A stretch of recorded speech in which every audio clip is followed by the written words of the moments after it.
Vamos a empezar la presentación. A ver, aquí está. Ok, el tema que vamos a desarrollar el día de hoy tiene que ver con el estudio a través del laboratorio de los líquidos corporales. Para ello, vamos a estudiar algunos de los principales fluidos corporales capaces de ser estudiados o analizados en el laboratorio clínico. Los más conocidos siempre han sido pues la sangre, la orina y el líquido cefalorraquídeo, pero hay algunos más que también pueden ser analizados a través de las diferentes metodologías que tenemos. Ahora, estos fluidos corporales muchas veces corresponden a ubicaciones anatómicas diferentes sitios, en algunos casos estériles y en otros casos con contacto con algún tipo de microbiota. Tenemos dentro de estos líquidos corporales, además del cefalorraquídeo ya mencionado, al líquido acítico, el líquido pleural, el pericárdico, el sinovial, inclusive el estudio del semen, el espermatograma, es uno de los fluidos corporales que también se estudia dentro del laboratorio. Entonces, estos líquidos corporales se caracterizan por tener o ser parte de una solución, es decir, tienen un solvente y un soluto. El solvente por lo general es un ultrafiltrado del plasma, mientras que el soluto tiene un componente orgánico y un componente inorgánico. Los componentes inorgánicos por lo general se tratan de iones, ¿no? Electrolitos, y los componentes orgánicos son proteínas, son carbohidratos y también hay elementos formes, muchas veces células, que forman parte de estos fluidos corporales. Y empezamos con uno de los líquidos que merecen mucha atención desde el punto de vista laboratorio, toda vez que su estudio implica una patología generalmente infecciosa como es la meningitis y que constituye además una emergencia médica. El estudio del líquido cefalorraquídeo tiene esa connotación por lo general. Las peticiones de estudio del líquido cefalorraquídeo obedecen casi en un 90% a sospechas de meningitis en los pacientes de diferente etiología. Entonces, teniendo en cuenta que este es un líquido que procede de un ultrafiltrado plasmático que ocurre en los plexos coroideos, tanto en los ventrículos laterales como en el conducto ependimario, un líquido que fluye, circula, que va produciéndose y absorbiéndose a su vez a nivel de las granulaciones ubicadas en el seno longitudinal superior, y que hacen más o menos un volumen constante de unos 180 a 200 mililitros en una persona de 1,70 m y 70 kilos. Hay variaciones en el volumen dependiendo del tamaño. Obviamente, mientras más pequeño el individuo, el volumen es menor.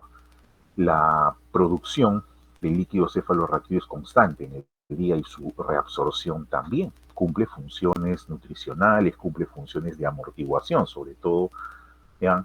Para efectos de proteger la masa encefálica de los golpes que pudieran darse frente a la cubierta ósea. Ahora, acceder al líquido cefalorraquídeo siempre ha sido un reto. Hay diferentes sitios de abordaje.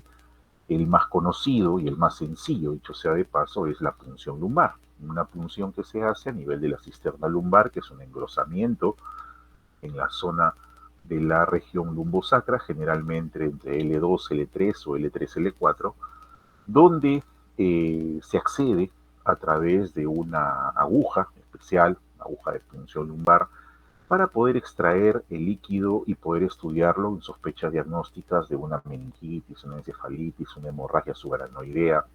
También se solicita en el caso del síndrome Guillain-Barré, sobre todo para ver la disociación entre la citología y las globulinas, y en el caso de tumores, metástasis y la medición de la presión intracraneana. También puede utilizarse el líquido cefalorraquídeo o el abordaje del líquido cefalorraquídeo a través de la punción lumbar para administrar algunos tipos de fármacos intratecales y extraer de manera terapéutica el líquido cefalorraquídeo, sobre todo cuando hay bloqueos a nivel de su reabsorción. No es el único abordaje. La punción lumbar no es el único sitio por donde se puede acceder al compartimiento del líquido cefalorraquídeo. También se puede acceder a partir de la cisterna magna, la punción cisternal que se da a la altura del arco posterior del atlas. Hay una cisterna también allí, se puede acceder, el neurocirujano tiene la pericia para hacerlo, y hay un tercer abordaje que es el intraventricular, a través de una craniotomía directamente por el hueso parietal hasta llegar a los ventrículos laterales, que es el otro abordaje que se hace ya en sala de operaciones, previa anestesia general en el paciente. Pero la punción lumbar es el más conocido, es el que más se desarrolla, el que más vamos a hacer, el que hacemos en realidad desde que somos alumnos, a veces internos, externos o residentes. Esta toma de muestra de la punción lumbar tiene una serie de indicaciones relacionadas con la bioseguridad. ¿Por qué? Número uno, el líquido cefalorraquídeo es estéril, no hay microbiota en el compartimento cefalorraquídeo. Por lo tanto, la extracción debe ser lo más aséptica posible. Eso implica manejar una serie de barreras primarias y secundarias desde la vestimenta hasta los instrumentos que se van a utilizar para llegar a él. Incluye la aguja, incluyen los medicamentos que se van a utilizar, por ejemplo los anestésicos, que deben ser de primer uso, no utilizar frascos abiertos, sino en ese momento debe abrirse las ampollas, toda vez que se trata de una punción que causa dolor. Por lo tanto, debe infiltrarse la zona con un anestésico local para evitar las molestias en el paciente. Como ven, la posición para acceder a la cisterna lumbar debe hacerse con el paciente en decúbito lateral. Puede hacerse también con el paciente sentado, por si acaso. Si el paciente se sienta y pega su barbilla hacia sus rodillas. Una posición que es para nosotros cómoda, pero para el paciente puede ser incómoda, inclusive puede llegar a caerse porque puede marearse. Entonces se prefiere el acceso lumbar tratando de que la columna esté lo más recta posible, tratando de que no haya curvaturas que pudiesen falsearnos el espacio, porque si no vamos a tener problemas en el abordaje. Como ustedes observan, vamos a llegar con la aguja de punción lumbar hasta el conducto ependimario, hasta el espacio subaracnoideo, en realidad, que es de donde vamos a extraer nosotros el líquido cefalorraquídeo, que en realidad no lo vamos a extraer, va a salir por goteo, esa es otra característica que vamos a mencionar. Los recipientes que se utilizan para su extracción, estos que vemos aquí, también son estériles, por lo general son tubos de vidrio con tapa, que tienen en su composición solamente vidrio, no tienen ningún tipo de aditivo ni anticoagulante, y por lo general son tres, tienen destinos diferentes, uno que va dirigido a la parte bioquímica, otro que va dirigido a la parte citológica y un tercero que se dedica a los cultivos por lo general. Aquí vemos las agujas, estas agujas tienen en su interior, son agujas obviamente huecas, tienen un bisel, una guía de metal que facilita el acceso para poder ver si estamos llegando o no al espacio subaracnoideo. En este caso, el abordaje se hace con el paciente acostado, previa infiltración de anestesia, y una vez que se llega al espacio subaracnoideo, líquido, el líquido cefalorraquídeo debe salir por goteo. Jamás, nunca se intenta aspirar con la jeringa, eso es peligroso. ¿Por qué? Porque el líquido cefalorraquídeo tiene un volumen generalmente fijo, y si nosotros ante un paciente con una elevación de presión intracraneana intentamos extraer el líquido cefalorraquídeo con fuerza, este va a descender en volumen y también va a descender el tronco encefálico, que se va a quedar enclavado en el agujero magno. El paciente va a morir por enclavamiento, depresión del centro respiratorio y muerte. Pues jamás se aspira, siempre se deja salir por goteo, y el líquido va a salir por goteo aun cuando la presión intracraneal esté elevada, va a salir por goteo, rápido o lento, y eso es lo que debe regularse. Ahora, normalmente el líquido cefalorraquídeo tiene una apariencia, como ustedes ya saben, transparente, cristalina, en cristal de roca, tal cual se ve aquí, pero a veces el líquido cefalorraquídeo puede salir con algún grado de turbidez o con alguna huella de una hemorragia interna. Las hemorragias subaracnoideas también se pueden diagnosticar a partir de la presencia de líquido. Entonces, esas situaciones se anotan porque dentro de la fase analítica hay un apartado que se llama estudio físico del líquido cefalorraquídeo, en el cual se evalúa el color y se evalúa la turbidez. Como ustedes ven aquí, en el lado izquierdo estoy señalando un recipiente con líquido cefalorraquídeo, el cual se examina a través de la luz y deja pasar, se puede ver las figuras que están detrás en este papel dibujado, que es lo normal, pero en este caso, en la segunda ya no, porque es tan turbio que no deja leer lo que está detrás, y este de aquí es francamente purulento. En algunas meningitis, sobre todo las bacterianas, puede verse líquido así, purulento, total, o con rasgos hemáticos, ¿no? Que habrá que averiguar si se trata pues, de una punción traumática o si se trata de una hemorragia subaracnoidea. Por lo general, las punciones traumáticas, esas que se producen cuando al ingresar con la aguja nos llevamos un vasito que está ubicado en el acceso, conforme va saliendo el líquido, este suele aclararse, o sea, mientras más sale, suele irse aclarando, mientras que en las hemorragias el líquido permanece el mismo color sanguinolento del inicio al final de su salida. Ahora, existen diferentes parámetros para evaluar este líquido cefalorraquídeo. Uno de ellos es la presión normal medida en milímetros de agua, que va más o menos entre 80 y 180, es la presión normal en milímetros de agua, y que se eleva, por ejemplo, en las meningitis bacterianas o en las meningitis tuberculosas, ¿no? Por encima de 180, por eso se habla de una hipertensión endocraniana, pero esto no ocurre generalmente en las meningitis virales y tampoco en las micóticas. También se evalúa en el estudio químico y el sedimento de este líquido cefalorraquídeo el conteo de los glóbulos blancos, el conteo de leucocitos. Normalmente tenemos leucocitos en el líquido cefalorraquídeo, por lo general están por debajo de 5 leucocitos por campo y son a predominio de mononucleares. Lo anormal es encontrar polimorfonucleares. Los mononucleares son monocitos generalmente o linfocitos que están dando vueltas en el líquido cefalorraquídeo, que se considera normal. Cualquier incremento en la celularidad del líquido cefalorraquídeo se conoce como pleocitosis. Esa pleocitosis puede ser a predominio polimorfonuclear, sobre todo cuando se trata de una meningitis bacteriana, o pleocitosis mononuclear, cuando se trata de las otras etiologías, tanto por tuberculosis como por hongos o por virus. Por lo general, el cambio más dramático se da a partir de la meningitis bacteriana, donde sí aumenta de manera muy, muy elevada la cantidad de neutrófilos en el líquido cefalorraquídeo. ¿No? Más de 80% suelen ser neutrófilos, a diferencia de la meningitis aséptica, donde el 80% son monocitos, ¿sí? O linfocitos, y no hay casi neutrófilos. Los otros parámetros que se evalúan son bioquímicos, corresponden a las proteínas y a la glucosa. En el caso de la glucosa, este es un metabolito que representa aproximadamente las 2/3 partes de la glicemia plasmática. Cuando hablamos de glucosa en líquido cefalorraquídeo, nos referimos a la glucorraquia, así se le dice. Glucosa en líquido cefalorraquídeo es la glucorraquia.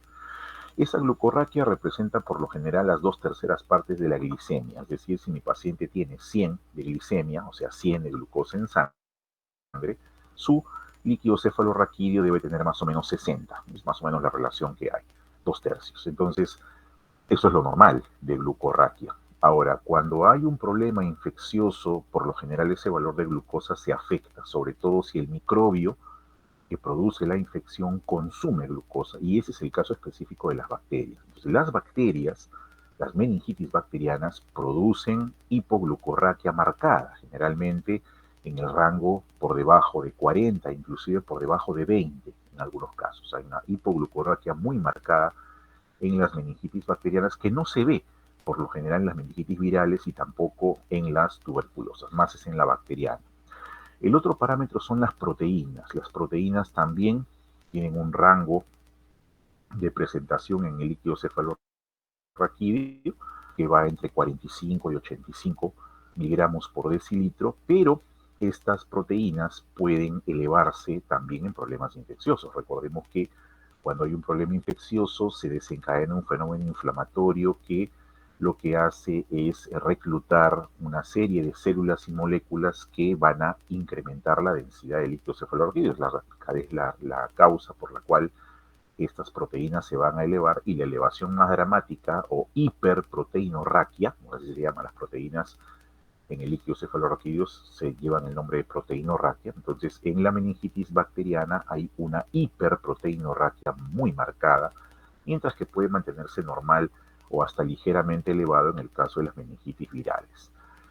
Los otros dos parámetros que se evalúan es la presencia de bacterias a la coloración de Gram.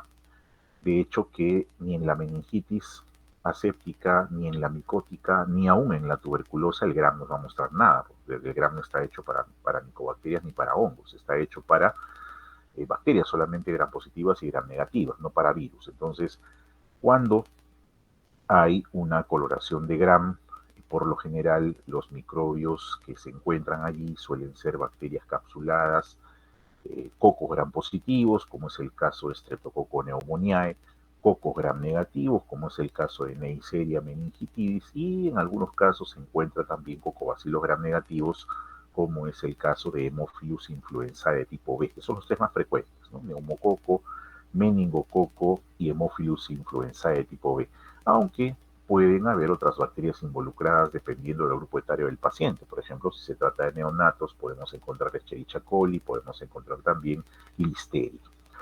En los cultivos son muy sensibles en cuanto a su positividad. Si se trata de una meningitis bacteriana, el cultivo es casi 90% positivo en el caso de que se tenga que hacer. Y eso no sucede en las meningitis micóticas, donde es casi la mitad, mucho menos en las tuberculosas. Entonces, la sensibilidad del cultivo se aplica mejor para la meningitis de tipo bacteriano. El líquido acítico. El líquido acítico es otro de los fluidos corporales que normalmente es escaso en su volumen, casi no hay líquido acítico en la cavidad peritoneal, pero que sí se incrementa su cantidad cuando hay un problema asociado a las proteínas o de mal funcionamiento hepático. El líquido acítico suele estudiarse por lo general cuando hay alteraciones en la relación de las proteínas y las globulinas, las proteínas totales, la albúmina, globulina, como reflejo de un mal manejo de las presiones hidrostáticas y el manejo del medio interno. El, el procedimiento de extracción de líquido acítico, como ustedes saben, se denomina paracentesis. Es una punción abdominal que se hace eh, para poder indagar dos cosas. El líquido cefalorraquídeo, acítico se punza, uno, para poder determinar si es un exudado o es un trasudado, igual que el pleural, y dos, con finalidad terapéutica, cuando se quiere evacuar líquido acítico, sobre todo si este líquido acítico es tan abundante que impide que el paciente pueda movilizar el diafragma para respirar. Entonces ahí se hace el procedimiento que se llama paracentesis terapéutica. Ahora, ¿dónde punzar? Siempre ha sido un problema dónde punzar. El líquido acítico se puede extraer simplemente con una aguja número 21, número 20, pero el punto para realizar la paracentesis es importante. Entonces, los reparos anatómicos, los intervalos de referencia, toman como punto de partida el ombligo y la espina ilíaca anterosuperior. Entre esos dos puntos se traza una línea, se divide en tres partes y la unión del tercio externo con el tercio medio, ese es el punto de punción, que es un lugar donde tenemos por lo menos la seguridad de más del 75% de que no vamos a punzar asas intestinales. Entonces es allí donde se va a colocar la aguja de manera perpendicular a la piel. Obviamente el procedimiento se hace también previa asepsia y antisepsia. El líquido acítico tampoco tiene microbiota, a menos que haya ocurrido un fenómeno llamado translocación bacteriana, pero por lo general es estéril. Entonces ese líquido acítico tomado con en este caso sí se toma con una jeringa, es conducido al laboratorio para su estudio, que básicamente es bioquímico y a veces también se pide celularidad. Y si hay exceso de este líquido peritoneal, pues a esa punción se le añaden unos tubitos para hacer un drenaje, una paracentesis evacuatorio terapéutica, se le dice también, como estos que están aquí, estos frasquitos que ustedes ven, son recipientes en los cuales se puede extraer el líquido acítico, sobre todo en aquellos pacientes en los cuales se forma constantemente, como pasa con los pacientes cirróticos o con los pacientes con cáncer.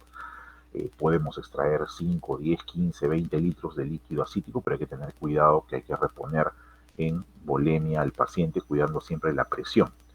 El líquido acítico puede salir también purulento, en el caso de que haya habido peritonitis bacteriana espontánea o perforación de víscera hueca.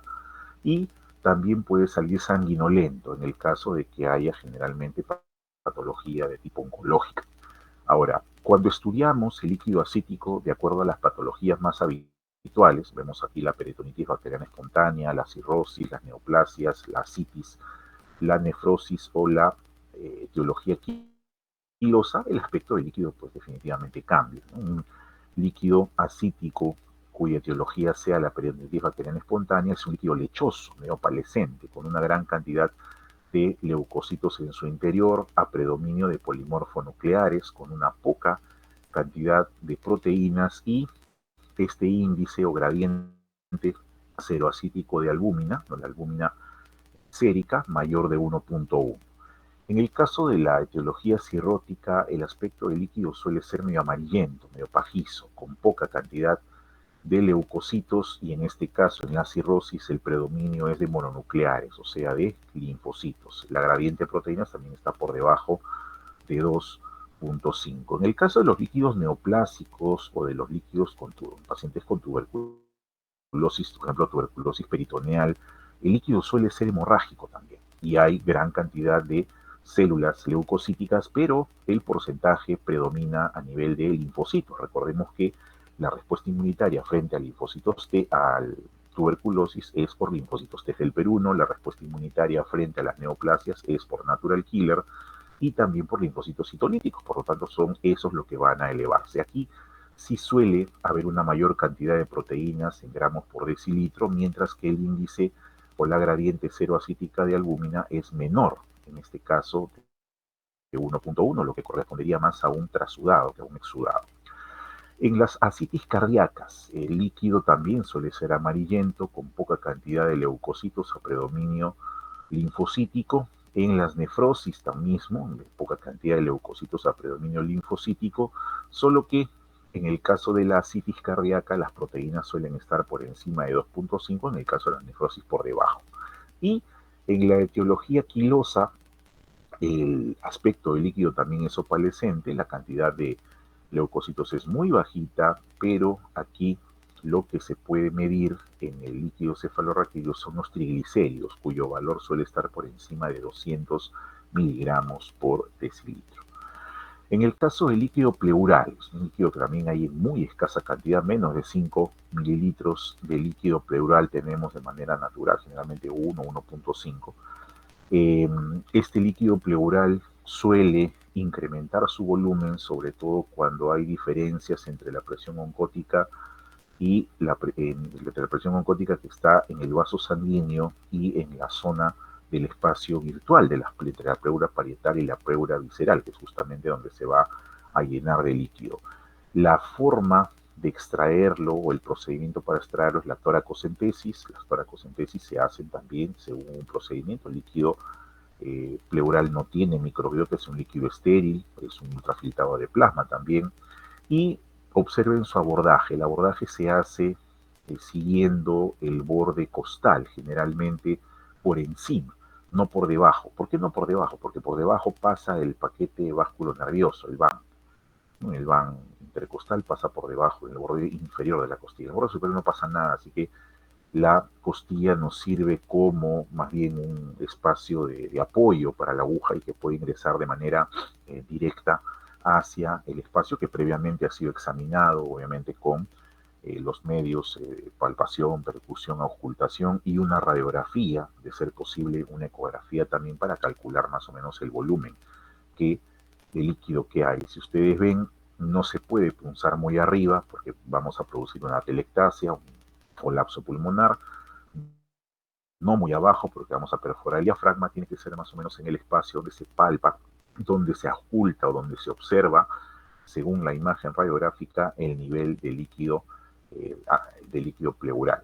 Ahora, la toma de muestra de la toracocentesis también es un procedimiento médico que implica medidas de asepsia y antisepsia, toda vez que es un líquido estéril, y la extracción puede ser diagnóstica, pero también puede ser de tipo terapéutica. También se dejan válvulas conectadas cuando hay un llenado continuo de ese fluido pleural. El paciente por lo general general está sentado en este caso, y se hace el abordaje a partir de la línea medial externa, que es donde vamos a ingresar con la aguja. Los aditamentos que se van a utilizar todos son estériles, los recipientes que se usan para la colecta también. Por lo general, el líquido pleural pues tiene un estudio físico en el cual se evalúa el volumen, el aspecto, la turbidez. Se evalúa también en la parte química la presencia de proteínas, la presencia de glucosa, la presencia de lactato deshidrogenasa o deshidrogenasa láctica, que es justamente parte de los criterios de Light para considerar el líquido como trasudado, líquido netamente inflamatorio, o un exudado, que es un líquido ya de naturaleza inflamatoria infecciosa por lo general. Entonces, en el caso de las proteínas o el dosaje de las proteínas, el valor de corte suele ser 3, ¿no? Se considera que por debajo de 3 es trasudado, por encima de 3 es un exudado. Pero el mejor índice nos da el cociente entre las proteínas plasmáticas y las proteínas, perdón, de las proteínas del suero, ¿cómo se llama? Del líquido del paciente. Entonces aquí vamos a tener un valor por debajo de 0.5 para el caso de los trasudados y por encima de 0.5 para el caso de los exudados. En el caso de la glucosa, aquí sí hay un equilibrio en el contenido de la glicemia versus el contenido de la glucosa en el trasudado. Suele ser el mismo valor. El paciente tiene 100 de glucosa plasmática y 100 de glucosa en el trasudado. Mientras que en el exudado, sobre todo si se trata de un problema bacteriano, la glucosa va a tender a disminuir. Lo mismo va a pasar con la deshidrogenasa láctica. El valor de corte se considera menos de 200 para el caso del trasudado y más de 200 para el caso del exudado. Y lo mismo con el cociente entre la LDH líquido y el suero, menos de 0.6 para el caso del trasudado, más de 0.6 para el caso del exudado. El pH también es un elemento a tener en cuenta. Los trasudados suelen tener pH por encima de 7.30, los exudados por debajo tienden más a la acidez. Y lo mismo en el conteo de leucocitos. Los leucocitos suelen ser escasos en los trasudados, pero muy abundantes en los exudados, sobre todo a predominio de los polimorfonucleares. El líquido pericárdico es otro de los fluidos corporales a estudiarse, es raro, no es frecuente. Yo creo que habré visto un par de veces nada más extracción de líquido pericárdico. El procedimiento es la pericardiocentesis, se da sobre todo cuando la membrana pericárdica se encuentra inflamada, bueno, y se llena pues de fluido pericárdico y hay que extraerlo. Uno de los riesgos de dejar el fluido pericárdico allí es que se produzca taponamiento cardíaco, ¿no? La famosa triada de Beck, en la cual hay hipotensión arterial, hay ruidos cardíacos lentos, pero hay ingurgitación yugular. Eso es una indicación de que la envoltura del corazón, el pericardio, está lleno de líquido que está impidiendo que el corazón pueda contraerse normalmente. Ahora, no es fácil hacer una pericardiocentesis. Se necesita, por lo general, una guía ecográfica, por lo menos, o tomográfica, que es lo mejor, para acceder desde el borde inferior, más o menos a la altura del apéndice sifoides, y lograr abordar con la aguja sin dañar el músculo cardíaco. Ahora, para poder realizar los análisis, los analitos a ese nivel, hay que tener en cuenta que debemos de contar con algunos recipientes especiales. Por ejemplo, en el caso del líquido pericárdico, si deseo hacer conteos celulares, ya no solamente voy a utilizar un tubo de vidrio cualquiera, como el que usaba, por ejemplo, en el líquido cefalorraquídeo, sino que en este caso voy a utilizar un tubo con anticoagulante, sobre todo con EDTA, para poder hacer la diferenciación. Esto porque este líquido pericárdico suele tener cantidades elevadas de fibrinógeno, por lo tanto tiende a coagularse, por eso que utilizo el EDTA. En el caso del análisis bioquímico, puedo utilizar ya sea tubos sin aditivos o tubos anticoagulados con heparina, dependiendo de lo que quiera buscar. En el caso de la glucosa y el lactato, se utilizan tubos con inhibidores de glucólisis, sobre todo en lactato hay que tratar de enfriar la muestra mientras se hace el transporte al laboratorio. Y en el caso del estudio microbiológico, los frascos de hemocultivo deben incluir hemocultivos para microbios aerobios y también para anaerobios. Hay que tener en cuenta que uno de los agentes infecciosos que causa afectación cardíaca provienen justamente de la boca, de la cavidad oral, ¿no? Cuando hay pasaje de microbios por la circulación hacia el espacio cardiovascular. Entonces, en esa fase analítica, aquí vemos con guía tomográfica, cómo se va a realizar la extracción. Una vez localizado el lugar de punción, se procede a realizar la misma y a partir de allí podemos tener una serie de hallazgos. Por ejemplo, en el caso de las causas infecciosas, como la tuberculosis es una de las causas que ocasiona pues incremento del volumen del líquido pericárdico. Algunos virus también lo hacen, el virus Coxsackie, por ejemplo, que causa carditis, sobre todo el Coxsackie B. Algunas infecciones bacterianas, sobre todo las anaerobias, y algunos hongos como el Aspergillus suelen causar elevación del líquido, incremento del líquido pericárdico. Hay causas iatrogénicas, una cirugía cardíaca, la radioterapia, el uso de minoxidil, la perforación coronaria, etcétera. Causas inmunológicas mucho más frecuentes todavía, como el lupus eritematoso, y un poco más alejado las misceláneas. En el caso del cáncer, puede encontrarse en algunos casos también elevación de este líquido pericárdico, pacientes con hipotiroidismo, pacientes con uremia o que tengan algún tipo de afectación de la estructura, como es el caso de las disecciones de aorta, traumas de ruptura de pared libre, infartos, etc. El líquido sinovial es otro de los fluidos corporales a estudiarse. Este líquido sinovial o líquido articular, llamado también, se encuentra dentro de una cavidad, que es la cavidad articular, rodeado de una cápsula y una membrana. Este líquido, que sirve de amortiguador para el desplazamiento articular, suele tener también composición conocida que puede variar de acuerdo a la patología que se ve involucrada. Este es un líquido que sirve sobre todo para amortiguar el golpe, por lo tanto es susceptible de cambiar de acuerdo al tipo de patología que tiene el paciente, y esto incluye no solamente los traumatismos, sino también las infecciones. El, la punción o la extracción del líquido articular se hace a través de un procedimiento llamado artrocentesis. El líquido suele ser de este color, medio amarillento, inclusive en algunos casos medio color pajizo, y la toma de muestras se hace siguiendo también los estrictos protocolos de asepsia y antisepsia. Recordemos que los espacios articulares tampoco tienen microbiota, por lo tanto el líquido articular es estéril. En algunos casos la extracción se hace con fines diagnósticos y en otros con fines terapéuticos. Generalmente es una jeringa, yo necesito 3, 4 centímetros máximo de líquido para hacer los análisis que necesito hacer, pero si se trata de una artrocentesis evacuatoria también se puede realizar el mismo procedimiento, ¿no? Solo que la primera parte de la muestra es la que se va a utilizar para el análisis.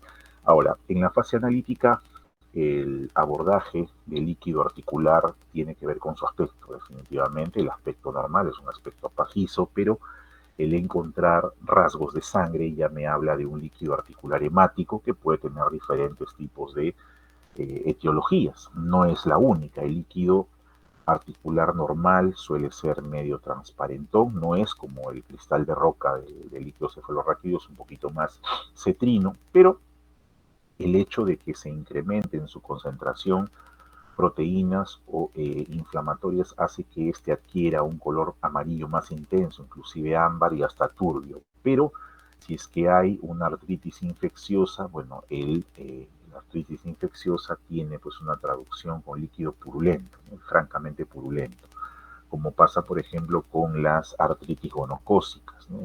O las artritis producidas por cocopiógenos gram positivos, como Staphylococcus aureus, como Streptococcus. Eh, Cuando estudiamos la característica del líquido articular, tenemos en cuenta los parámetros normales. El color, que es claro, como ustedes ven aquí, es un color bien clarito, pero que puede cambiar a turbio si se trata de una patología séptica, sobre todo bacteriana. Puede ser un líquido inflamatorio, donde hay un ligero aumento de color, o un líquido traumático. La diferencia viene a partir de aquí en el contenido leucocitario. Un líquido normal suele tener menos de 200 células por milímetro cúbico a predominio mononuclear, mientras que un líquido articular séptico sobrepasa las 50.000 células por milímetro cúbico y también son a predominio de polimorfonucleares. Un líquido inflamatorio tiene un valor intermedio, va por debajo de 2.000, pero por encima de 2.000, perdón, por debajo de 50.000, pero las células suelen ser también de predominio neutrofílico, a diferencia de los líquidos traumáticos que tienen poca cantidad de células y estas casi todas son mononucleares también. En el caso de la glucosa sucede lo mismo. La glucosa de líquido articular es la misma que la glucosa plasmática, mientras que esta disminuye en el caso de que se trate de una eh, de una de presencia de infección a nivel de este líquido sinovial. Una artrosis séptica, por ejemplo, trae como consecuencia consumo de glucosa. Las etiologías inflamatorias también suelen tener disminución del nivel de glucosa, mientras que las traumáticas se mantienen por lo general cercanas al nivel normal. Y el otro parámetro importante es el coágulo. El líquido articular normal tiende a coagularse, tiene fibrinógeno y tiende a coagularse, eso es normal. Un líquido traumático mantiene esa característica, o sea, un líquido de una superficie articular que ha sufrido un trauma, pero el líquido inflamatorio o el líquido que se forma a partir de un proceso casi no se coagula, y ese es uno de los datos interesantes a tener en cuenta. Luego tenemos el espermatograma. El espermatograma es el estudio del semen, en el caso del varón, generalmente estudio de fertilidad masculina para determinar características de viabilidad, número, cantidad y entre otros de los espermatozoides. Hay un estudio que se hace de la fertilidad masculina, generalmente pues este estudio se hace en pareja, pero es más sencillo abordar desde ese punto de vista al varón que a la mujer. La mujer es mucho más complejo porque hay que hacer una serie de análisis relacionados con el ciclo menstrual, el dosaje de hormonas, entre otros, mientras que en el varón es más sencillo, no hay mucho ciclo hormonal involucrado y lo que hay que probar es que el semen tenga pues la cantidad suficiente de espermatozoides viables para poder producir la fecundación. Entonces, extraer un óvulo es muy difícil, extraer una muestra de esperma es mucho más fácil. De hecho, el paciente se somete a este procedimiento y a través de la masturbación va a obtener una muestra de líquido de semen, ¿no? El cual va a ser analizado en el laboratorio. Hay algunas indicaciones que se le da a los pacientes. En principio hay una zona en la cual se hace la colecta, que generalmente es una habitación, ¿no? Está apartada y dedicada a este tipo de obtenciones de muestra. Se le indica al paciente que por lo menos 3 a 4 días antes no haya tenido relaciones sexuales, viene completamente aseado, bueno, se le da su recipiente y él obtiene su muestra y que luego es entregada al laboratorio. Ahora, esa muestra en la fase analítica se analiza desde el punto de vista del volumen, desde el punto de vista de la viscosidad, del pH, la movilidad, la morfología de los espermatozoides, la concentración, la presencia de células extrañas y también la vitalidad. Son parámetros que van a evaluarse. Por ejemplo, cuando estudiamos la parte física, el volumen promedio de líquido seminal, perdón, de semen dentro de una eyaculación, paciente que tenga ese tiempo de abstinencia, es más o menos 1.5 mililitros. Puede ser más o puede ser menos, pero es el promedio. El recuento de espermatozoides por mililitro es de alrededor de 15 millones y debe estar por encima de eso. Es lo normal. De esos 15 millones, más del 40% deben moverse. Y de esos 15 millones que se mueven, por lo menos más del 4% tiene que tener forma normal, o sea, tener la cabeza y la cola normales. Y el 58% estar pues con vitalidad, encontrarse vivos. Estos son parámetros mínimos para considerar a un paciente que es fértil o no. Luego viene el estudio químico. Después de evaluar el volumen, se espera más o menos 20 minutos a que el líquido se empiece a licuefactar y luego se evalúa la viscosidad. El moco que se forma debe ser filante, se evalúa también el pH, que suele ser ligeramente alcalino, luego se evalúa en ese fluido ya la concentración, o sea, cuántos millones por mililitro hay, debe haber más de 15. Se evalúa la movilidad del total de espermatozoides que se observan, por lo menos más del 40% debe ser móvil, y la morfología. Con más del 4% de morfología normal se considera que el paciente pues es fértil. Los espermatozoides no son perfectos, hay muchos que tienen doble cabeza, dos colas, y esos son espermatozoides que no van a ser capaces de fecundar. Entonces, los parámetros mínimos que se requieren para considerar a la persona fértil es más de 4% de forma normal. Se cuentan en unas láminas especiales, que son las cámaras de Neubauer. Se puede contar la presencia de estos espermatozoides, sobre todo cuando se tiñen con un colorante que es el azul de metileno, ¿no? Para evaluar la forma, sobre todo. Como ustedes ven aquí, hay algunos que tienen pues dos colas, ¿no? Los que tienen una morfología mega rara, con abultamientos en la región del cuello o con la cola no torcida, que no son viables para generar fecundación. Pero no se estudia solamente al varón, o sea, si bien es cierto, con el varón se empieza, también se hacen otros estudios adicionales. Por ejemplo, en aquellas personas, aquellas parejas que tienen problemas de fertilidad y no pueden concebir, independientemente si el problema está en el lado masculino o femenino, existe una, un procedimiento que se llama capacitación espermática. La capacitación espermática es una especie de preparación que se le da al esperma del varón para que pueda ingresar dentro de la cavidad vaginal, ascienda por el cérvix, atraviese el útero y llegue finalmente hasta la trompa para poder fecundar al óvulo. Esa capacitación espermática implica que el paciente debe entregar su muestra de semen la primera hora de la mañana, se le coloca una serie de aditivos químicos a ese espermatozoide y luego se introduce por inseminación con una jeringa. El ginecólogo hace la inseminación dentro de la cavidad vaginal en contacto con el cérvix para ayudar a que pueda migrar y llegar más rápido hacia el camino fecundativo. Así que este tipo de análisis tiene esa finalidad. No solamente es estudiar cuál es la composición, sino también darle una alternativa que pueda servir para mejorar la fertilidad si en el caso el paciente quiere pues concebir.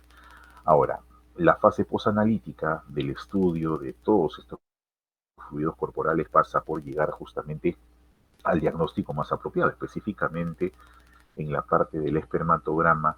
La consejería va por el lado de cuál va a ser la metodología que van a utilizar para lograr fecundar, ¿no? a la pareja. Entonces ahí es donde se analiza si es posible, o sea, si con los hallazgos que tiene ese espermatograma, esa persona es capaz de engendrar un bebé, o se discute, en el caso de que no fuese, también no se discuten alternativas. Por ejemplo, se habla también pues de los bancos de donación de esperma, ¿no? Pueden tener un hijo, pero ya no con el esperma del padre, sino con un esperma donado completamente anónimo. Y bueno, la otra opción, pues la adopción, ¿no? Adoptar un bebé también, que es otra de las alternativas que se brindan cuando se hacen este tipo de consejerías por clínica de fertilidad. Ahora, la importancia clínica que tiene el estudio de este espermatograma tiene que ver, uno, con la exploración física. ¿Por qué? Porque si los valores obtenidos del semen son normales, se supone que hay integridad en todo el aparato reproductor masculino. Eso nos dice que inclusive el paciente pues goza de buena salud reproductiva, se puede hacer dosaje además de algunas hormonas, como es el caso de la testosterona, para ver si hay algún tipo de disfunción hormonal asociada que pudiese estar bloqueando el camino de la fertilidad. Ahora, o sea, ¿qué elegir o cuál es el criterio que tomamos cuando debemos pedir alguno de estos estudios? Bueno, simplemente hay que delimitar cuál es la patología que me lo está sugiriendo, y a partir de allí hacer la petición, y si lo vamos a extraer nosotros, en el caso del líquido sinovial, del líquido pleural, del líquido asítico, tomar pues todas las precauciones habidas y por haber para evitar justamente producir más daño, ¿no? En este tipo de pacientes que ya de por sí tienen una alteración en su funcionamiento normal. Eh, bueno, esto ya creo que se quedó de... Estas preguntas se quedaron de la presentación anterior. Bien, no sé si tienen alguna pregunta, por favor, con el mayor gusto, para poderla responder. Disculpen que haya corrido, pero en verdad ya estaba... El dolor que tengo en la espalda es muy fuerte, entonces trato de avanzar para que se me pase. Sí, doctor, muchas gracias. Más que todo para hacerle recordar también del pasito que habíamos quedado para hacerlo el día de hoy. Ah, sí, sí, solo que pasa es que todavía no lo he subido. Esto, ¿les parece si lo subo para mañana? Por ahorita ya un poco tarde para terminarlo. Lo programo para mañana. A ver, ya que están aquí ahorita, ¿les parece bien para las 8 de la noche? Para que lo puedan dar virtual. ¿Tienen tiempo a esa hora? O en todo caso, Paula, se ponen de acuerdo y tú me dices la hora para yo colgarlo y que se active esa hora, para que todos puedan ingresar. Está bien, doctor, pero en todo caso sería para mañana, de todas formas, el sábado. Sí, de todas formas, sí. Ya, doctor, entonces voy a coordinar las horas a partir de las 8, ¿no, doctor? Más temprano no se podría. Sí, sí se puede. Sí se puede más temprano, inclusive en la tarde, no hay problema, porque yo lo dejo ya colgado, activado, solo con la hora de activación. ¿Cuánto tiempo va a tener Con 10 de... preguntas, 10 preguntas, 10 minutos. y para cuánto tiempo va a estar activado por si algún compañero no puede entrar a la hora? Ah, eso sí va a ser solamente los 10 minutos, por eso es que tienen que darme un rango en el que todos puedan estar. Ah, ok, doctor. Entonces, voy a coordinar ahorita con mis Sí, compañeros sí, con y calma, me avisas. le aviso la hora para que pueda publicar el examen. Genial. Muchas gracias. Gracias, doctor. A ustedes. Buenas noches. Gracias. Gracias. Buenas noches, Cuídense. Hasta doctor. luego. Gracias. Buenas noches. Gracias, doctor. Luego. Buenas noches, doctor. Buenas Gracias. noches. Hasta luego.